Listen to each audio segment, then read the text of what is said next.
ಆಯ್ತು ಆಯ್ತು, ನಿಲ್ಲಿಸಿ ನಿಲ್ಲಿಸಿ ನಿಲ್ಲಿಸಿ.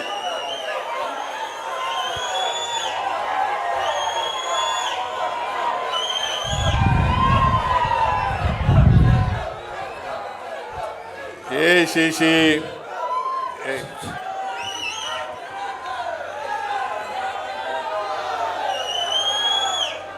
ಶಶಿ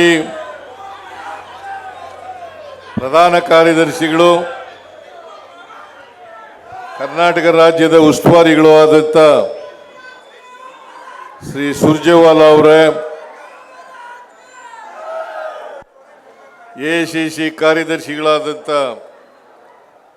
ಶ್ರೀ ಅಭಿಷೇಕ್ ದತ್ತ ಅವರೇ, ರಾಷ್ಟ್ರೀಯ ಯುವ ಕಾಂಗ್ರೆಸ್ಸಿನ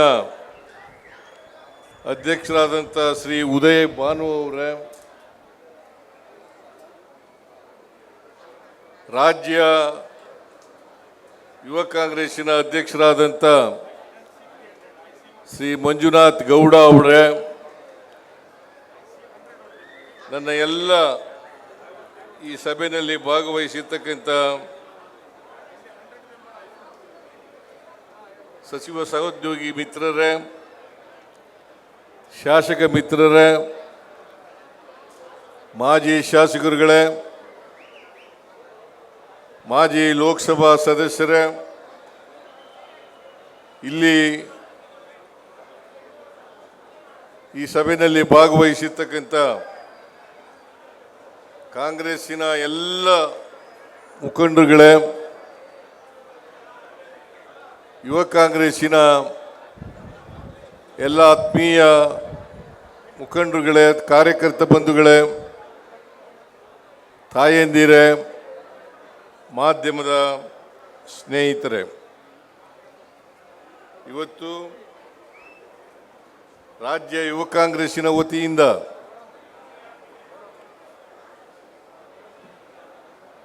ನೀಟ್ ಪರೀಕ್ಷೆ ಏನು ಪ್ರಶ್ನೆ ಪತ್ರಿಕೆ ಸೋರಿಕೆಯಾಗಿದೆ ಅದರ ವಿರುದ್ಧ ಪ್ರತಿಭಟನೆಯ ರ್ಯಾಲಿಯನ್ನು ಹಮ್ಮಿಕೊಂಡಿರ್ತಕ್ಕಂಥದ್ದು ಮತ್ತು ರಾಜೀವ್ ಗಾಂಧಿಯವರ ಪುಣ್ಯತಿಥಿ ಕಾರ್ಯಕ್ರಮವನ್ನು ಕೂಡ ಇದೇ ಸಂದರ್ಭದಲ್ಲಿ ಹಮ್ಮಿಕೊಂಡಿರ್ತಕ್ಕಂಥದ್ದು. ನೀವೆಲ್ಲರೂ ಕೂಡ ಹೆಚ್ಚಿನ ಸಂಖ್ಯೆಯಲ್ಲಿ ಭಾಗವಹಿಸಿದ್ದೀರಿ. ನಿಮ್ಮೆಲ್ಲರಿಗೂ ರಾಜ್ಯ ಸರ್ಕಾರದ ವತಿಯಿಂದ ಧನ್ಯವಾದಗಳನ್ನು ಹೇಳಲಿಕ್ಕೆ ಬಯಸ್ತಾ ಇದ್ದೇನೆ.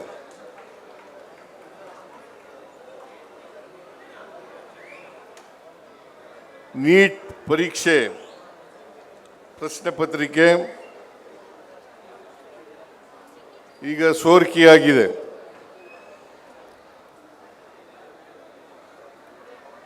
ಸೋರಿಕೆಗೆ ಜವಾಬ್ದಾರರಾಗಿರ್ತಕ್ಕಂಥ ಧರ್ಮೇಂದ್ರ ಪ್ರಧಾನ್, ಶಿಕ್ಷಣ ಸಚಿವ, ಕೇಂದ್ರದ ಶಿಕ್ಷಣ ಸಚಿವ ಅವರಾಗಲಿ ಅಥವಾ ಈ ದೇಶದ ಪ್ರಧಾನಮಂತ್ರಿಯಾದಂಥ ನರೇಂದ್ರ ಮೋದಿ ಅವರಾಗಲಿ ಜವಾಬ್ದಾರಿಯನ್ನು ಒತ್ತುಕೊಳ್ತಕ್ಕಂಥ ಕೆಲಸವನ್ನು ಮಾಡಿಲ್ಲ.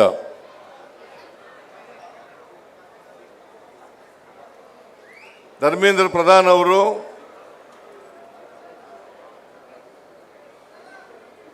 ನೀಟ್ ಪರೀಕ್ಷೆಗೆ ಇನ್ನೊಂದು ದಿನವನ್ನು ನಿಗದಿ ಮಾಡಿದ್ದಾರೆ. ಆ ನಿಗದಿ ಮಾಡಿ ಕೈ ತೊಳ್ಕೊಳ್ತಕ್ಕಂಥ ಕೆಲಸವನ್ನು ಮಾಡಿದ್ದಾರೆ. ಇಷ್ಟು ಮಾಡಿದ್ರೆ ಸಾಲದು ಅಂತಕ್ಕಂಥದ್ದು ನಮ್ಮ ಒತ್ತಾಯ. ಈ ಜವಾಬ್ದಾರಿಯನ್ನು ಧರ್ಮೇಂದ್ರ ಪ್ರಧಾನ್ ಅವರು ಹೊರಬೇಕಾಗ್ತದೆ. ಈ ದೇಶದ ಪ್ರಧಾನಮಂತ್ರಿ ನರೇಂದ್ರ ಮೋದಿಯವರು ಅವರೂ ಕೂಡ ಹೊರಬೇಕಾಗ್ತದೆ ಅಂತಕ್ಕಂಥ ಮಾತುಗಳನ್ನು ಈ ಸಂದರ್ಭದಲ್ಲಿ ಹೇಳಲಿಕ್ಕೆ ಬಯಸ್ತಾ ಇದ್ದೇನೆ. ಕರ್ನಾಟಕ ರಾಜ್ಯದಲ್ಲಿ ಮತ್ತು ಬೇರೆ ರಾಜ್ಯಗಳಲ್ಲಿ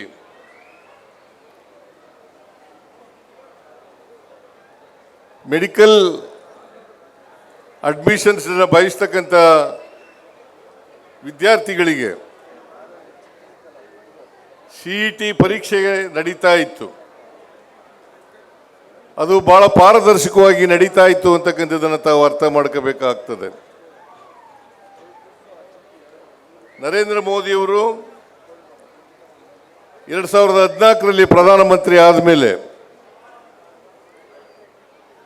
ಹಿಂದೆ ಇದ್ದಂಥ ಪದ್ಧತಿಯನ್ನು ಬದಲಾವಣೆ ಮಾಡಿ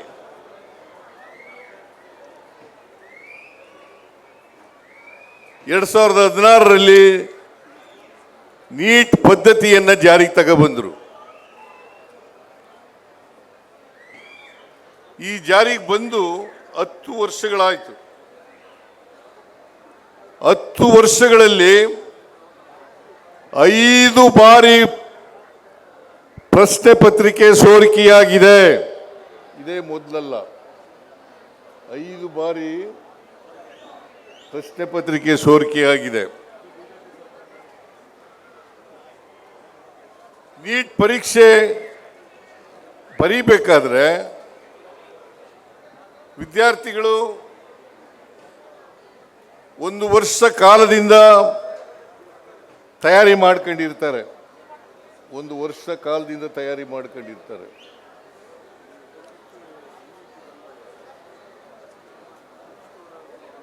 ಅನೇಕ ಜನ ವಿದ್ಯಾರ್ಥಿಗಳು ಕೋಚಿಂಗ್ ಸೆಂಟರ್ಗೆ ಸೇರ್ಕೊಂಡು ಅಲ್ಲಿ ಅಭ್ಯಾಸವನ್ನು ಮಾಡಿರ್ತಾರೆ.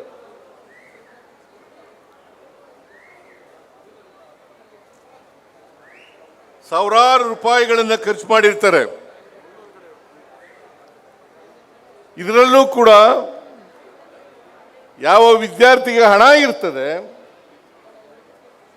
ಆ ವಿದ್ಯಾರ್ಥಿ ಕೋಚಿಂಗ್ ಸೆಂಟರ್ಗಳಿಗೆ ಸೇರ್ಕೊಳ್ಳಲಿಕ್ಕೆ ಸಾಧ್ಯ ಆಗ್ತದೆ. ಯಾವ ವಿದ್ಯಾರ್ಥಿಗೆ ಹಣ ಇರಲ್ಲ ಆ ವಿದ್ಯಾರ್ಥಿ ಕೋಚಿಂಗ್ ಸೆಂಟರ್ಗೆ ಸೇರ್ಕೊಳ್ಳಲಿಕ್ಕೆ ಸಾಧ್ಯ ಆಗಲ್ಲ. ಬಡವರ ಮಕ್ಕಳು, ಹಳ್ಳಿಗಾಡಿನಿಂದ ಬರ್ತಕ್ಕಂಥ ಮಕ್ಕಳು ಕೋಚಿಂಗ್ ಸೆಂಟರ್ಗಳಿಗೆ ಸೇರ್ಕೊಳ್ಳಲಿಕ್ಕೆ ಸಾಧ್ಯ ಆಗಲ್ಲ. ಇದು ಕೂಡ ಮೋದಿಯವರ ಸರ್ಕಾರ ಬಂದ ಮೇಲೆ ಭೇದ ಭಾವವನ್ನು ಮಾಡಲಿಕ್ಕೆ ಸಾಧ್ಯ ಇದೆ ಅಂತಕ್ಕಂಥ ಮಾತುಗಳನ್ನು ಹೇಳಲಿಕ್ಕೆ ಬಯಸ್ತಾ ಇದ್ದೇನೆ.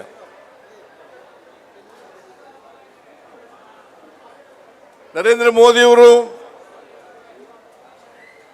ಬಡವರು, ದಲಿತರು, ಹಿಂದುಳಿದವರು, ಅಲ್ಪಸಂಖ್ಯಾತರು, ಕಾರ್ಮಿಕರ ಮಕ್ಕಳು ಇವರನ್ನ ಕಂಡ್ರೆ ಆಗಲ್ಲ ಅಂತಕ್ಕಂಥದಕ್ಕೆ ಇದು ಸಾಕ್ಷಿ ಅಂತಕ್ಕಂಥ ಮಾತುಗಳನ್ನು ತಾವೆಲ್ಲರೂ ಕೂಡ ಅರ್ಥ ಮಾಡ್ಕೋಬೇಕು ಅಂತಕ್ಕಂಥದ್ದು ನನ್ನ ಅಭಿಪ್ರಾಯ. ನೀಟ್ ಪರೀಕ್ಷೆ ಯಾಕೆ ಮಾಡಿದ್ರು? CETನಲ್ಲಿ ಏನಾದ್ರು ದೋಷ ಇತ್ತಾ? CETನಲ್ಲಿ ಏನಾದ್ರು ದೋಷ ಇತ್ತಾ? ದೋಷ ಇರಲಿಲ್ಲ, ಪಾರದರ್ಶಕವಾಗಿ ನಡೀತಾ ಇತ್ತು. ಆಮೇಲೆ ಶಿಕ್ಷಣ ಅಂತಕ್ಕಂಥದ್ದು ಕನ್ಕರೆಂಟ್ ಲಿಸ್ಟ್ನಲ್ಲಿ ಇರ್ತಕ್ಕಂಥದ್ದು.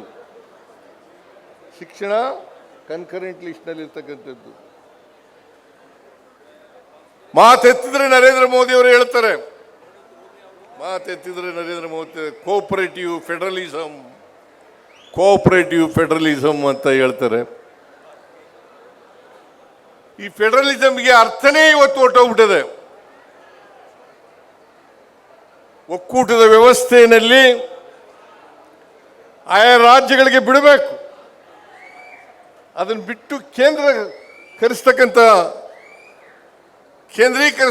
ಕೆಲಸವನ್ನು ಕೇಂದ್ರ ಸರ್ಕಾರ ಮಾಡಬಾರದು ಅಂತಕ್ಕಂಥ ಮಾತುಗಳನ್ನು ಈ ಸಂದರ್ಭದಲ್ಲಿ ಹೇಳಲಿಕ್ಕೆ ನಾನು ಇಷ್ಟಪಡ್ತೇನೆ. ಹೆಚ್ಚಿನ ವಿಡಿಯೋಗಳಿಗೆ ಪ್ರತಿಧ್ವನಿ ಯೂಟ್ಯೂಬ್ ಚಾನೆಲ್ ಸಬ್ಸ್ಕ್ರೈಬ್ ಮಾಡಿ, ಬೆಲ್ ಐಕಾನ್ ಕ್ಲಿಕ್ ಮಾಡಿ.